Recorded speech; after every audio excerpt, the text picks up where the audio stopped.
हज 2022 में जिले से जाने वाले हज यात्रियों का टीकाकरण और दूसरा कैंप उत्तर प्रदेश हज कमेटी के अधिकृत केंद्र Islamic centre Madina colony Firozabad में लगाया गया, जिसमें 27 हज यात्रियों ने शिरकत की। हज की ट्रेनिंग उत्तर प्रदेश हज कमेटी के चीफ मास्टर ट्रेनर मौलाना आलम मुस्तफा याकूबी ने दी। मौलाना आलम मुस्तफा याकूबी ने यात्रियों को इस वर्ष होने वाली यात्रा से संबंधित जानकारी दी और खास तौर से कहा कि 2 साल बाद हज हो रहा है। कुछ नई सऊदी सरकार ने गाइडलाइंस जारी की है, जिसमें यात्री को जद्दा ताइफ जाने की अनुमति नहीं होगी। सीजीआई जद्दा ने पत्र जारी करके बताया कि उन्होंने RT-PCR रिपोर्ट अनिवार्य की है, जो हर यात्री की हज हाउस दिल्ली में होगी, तभी बुकिंग होगी। उन्होंने बताया कि इस वर्ष हर हज यात्री को एयरपोर्ट पर 2100 रियाल ग्रुप लीडर को पैन कार्ड दिखाकर ही पूरे ग्रुप को मिलेंगे। मौलाना याकूबी ने बताया कि इस वर्ष हज कमेटी ऑफ इंडिया ने स्टैंडर्ड बैग सिस्टम लागू किया है, जिसमें हर हज यात्री को 2 सूटकेस मिलेंगे,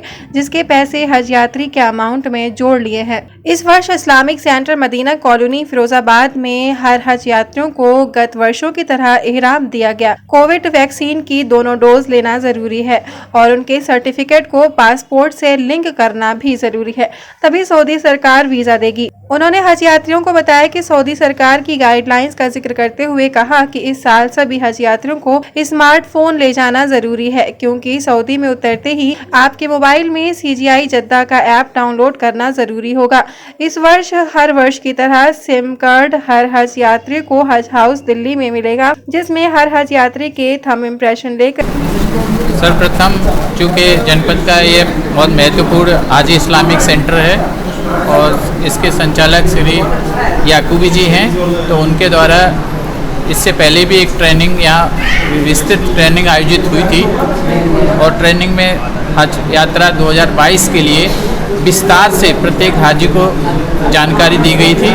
उसी कड़ी में आज चूँकि द्वितीय प्रशिक्षण और टीकाकरण कार्यक्रम है, जिसमें जो चयनित हाजी हैं 24 उनको आज यहाँ टीकाकरण भी होगा, पल्स पोलियो के ड्रॉप्स भी पिलाई जाएगी और इसके साथ साथ जो यहाँ जो सामग्री है हज यात्रा के दौरान प्रयोग होगी, उसका भी वितरण किया गया और किया भी जाएगा। और आगे भी कार्यक्रम चूँकि अभी बैगों का वितरण होना है, तो वो भी होगा यही सेंटर पर ही होगा। देखिए, हज 2022 की यात्रा स्टार्ट होने वाली है। 6 तारीख से हमारी फ़्लाइटें शुरू हो रही हैं, तो आज उसी क्रम में दूसरा प्रशिक्षण और टीकाकरण ये कार्यक्रम हो रहा है, जिसमें मुख्य अतिथि अल्पसंख्यक कल्याण अधिकारी ज़िला के जितेंद्र कुमार साहब, डॉक्टर दीनदयाल साहब और टीम डॉक्टर शुक्ला साहब, सब लोग यहाँ मौजूद हैं। ज़िले के हज ट्रेनर मौजूद हैं, मैं स्वयं यहाँ मौजूद हूँ, चीफ मास्टर ट्रेनर हज कमेटी ऑफ इंडिया। हज कमेटी ऑफ इंडिया की तरफ की गाइडलाइन के मुताबिक उनको टीकाकरण कराया गया है और आज उनको दूसरा प्रशिक्षण भी कराया गया है। इस तरह से जो टोटल हाजियों ने आज यहाँ शिरकत करी है, जाने वालों ने, उन्होंने 22 लोग हैं, अभी 2, 4, 5 लोग रह गए हैं, तो उनका भी दूसरे चरण में टीकाकरण करा दिया जाएगा। तीसरी बात यह कि कुछ नई guideline consulate general of Jeddah ने जारी करी हैं, जिसको हज कमेटी ऑफ इंडिया ने सर्कुलर की शक्ल में डाल दी है, वो उनकी वेबसाइट पर मौजूद है। उसकी इन्फॉर्मेशन भी आज सभी हज यात्रियों को दी गई है, जिसमें 2-3 अहम बिंदुएं हैं जो बताए गए हैं। उसमें एक ये है कि हर हाजी को उनकी रिपोर्टिंग से पहले दिल्ली बुलाया गया है 72 घंटे पहले, जिसमें उनका RT-PCR टेस्ट होगा और उसकी रिपोर्ट के बाद ही उनकी रिपोर्टिंग होगी और उनकी बुकिंग होगी फ़्लाइट की।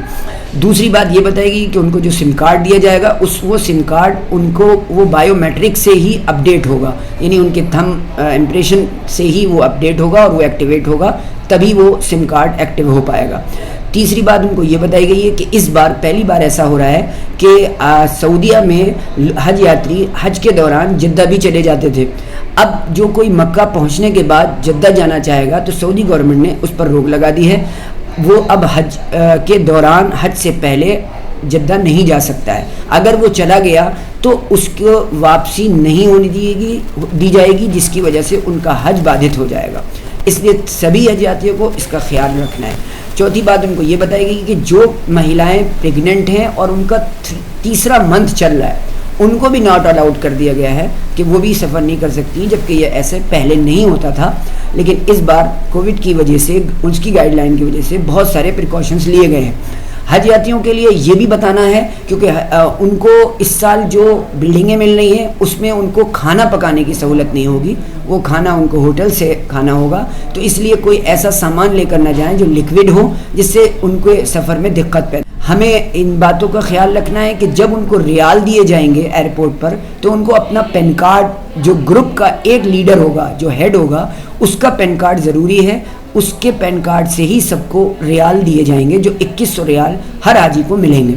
क्योंकि हज इस साल काफ़ी महंगा है और उस महंगाई की वजह हमारी करेंसी का गिर जाना है, क्योंकि 22 रुपये का एक रियाल है।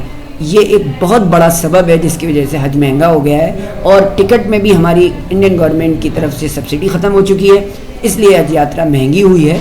और सभी हज यात्रियों को इसके बारे में भी बता दिया गया है कि वजह ये है ताकि आप किसी दूसरे मैसेजेस के ज़रिए या उससे भ्रमित ना हो।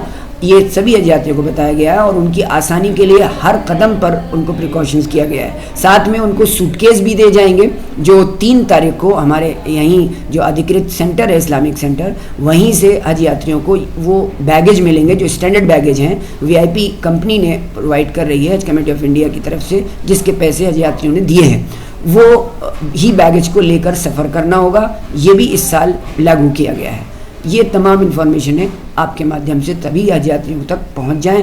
और भी शहरों में, क्योंकि अभी कैंप नहीं हुए हैं और वहाँ प्रशिक्षण नहीं हो रहा है, ये फिरोज़ाबाद पहला डिस्ट्रिक्ट है जहाँ पर सबसे अच्छी सुविधाएं हैं और उन सुविधाओं के साथ साथ इन्फॉर्मेशन है बहुत अपडेट हैं। सारी सुविधाओं के साथ सबसे पहले वैक्सीनेशन पूरे यूपी में हमारे यहाँ हो रहा है। ये भी एक बहुत बड़ी विरायता है और एक बड़ी खूबी की बात है। और इसके लिए हम अपने पूरे हज कमेटी को और हमारे लोगों को और हमारे ख़ास तौर से मेडिकल अथॉरिटीज़ को, CMO साहब को हम बहुत बधाई देंगे कि उन्होंने बर वक्त, सही वक्त पर हमारे हज यात्रियों का टीकाकरण करा।